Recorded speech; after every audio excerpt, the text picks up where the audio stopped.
So 4 more of our countrymen, 4 more hostages have been released in coffins, dead. But at least they came home from the clutches of terror. Ohad Yahalomi, Tzachi Idan, Shlomo Mansour, and Itzik El-Garat. They were murdered. They were murdered by Hamas, and it was confirmed by a forensic.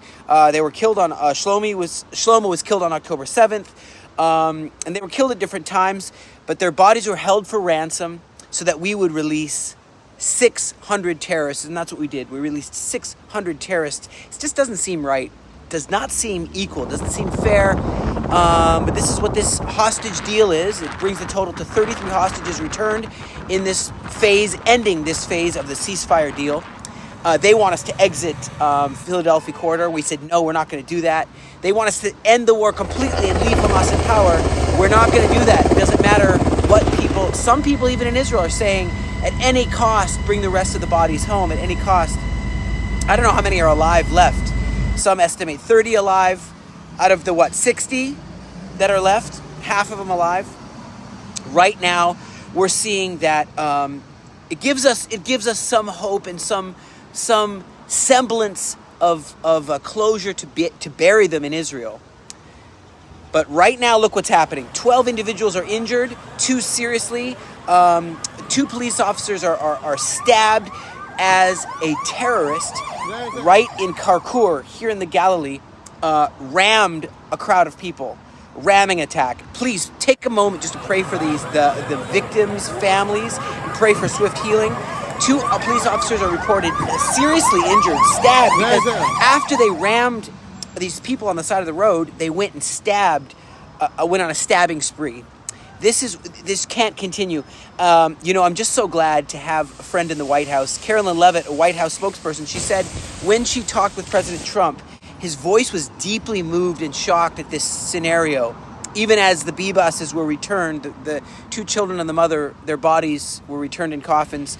He just was so moved, and I believe that this is a moment where phase 1 is over. Okay, I believe this is a moment where, with the backing of America, we need to not leave Hamas in power. I believe we need to do whatever it takes to remove them from power, finish this job. Ramadan is starting just now, and I think we need to take this moment to say no, enough's enough, and no more. We won't put up with any more of this terror. I see that the Palestinians have changed their pay for slay, where they pay murderers tons and tons of money, and now they called it. They stopped calling it pay for slay, but they called it humanitarian aid. We can see through this. We see through it. What I see now is there's a plan being tabled of leaving Hamas in power and just rebuilding Gaza.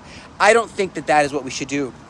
Don't forget, in the midst of this, the ones behind it, Iran, are threatening again. Major General Ibrahim Jabari, he says that he's an advisor to the Revolutionary Guards commander Hossein Salami.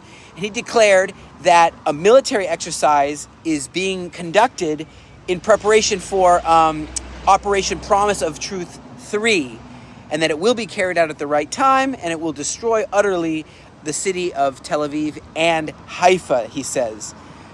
Guys, no, that's not going to happen. And let me tell you this, when we look back in time, coming up in just a very short time is Purim. Purim's a beautiful holiday where we remember Esther and how she stood in the gap and prayed along with people in Iran, right? It was then called Persia. She was able to go before the king, and what a difference when they tried to kill us back then. Haman, it's like a Haman type spirit, and this woman came and faced Haman, and she this is in 478 BC.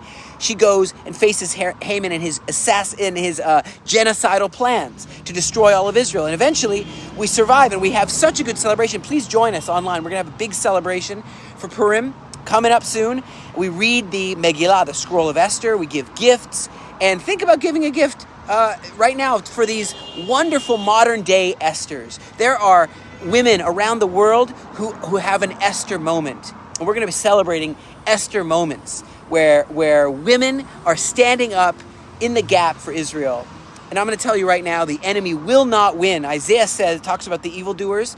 Isaiah 66, their worm will not die and their fire will not be quenched. They will be an abhorrence to all mankind. This is the enemies of Israel.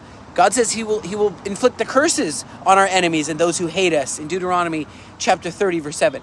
So friends, thank you for standing up for such a time as this. Do join us. I'll give you some reminders. Join us for Purim online.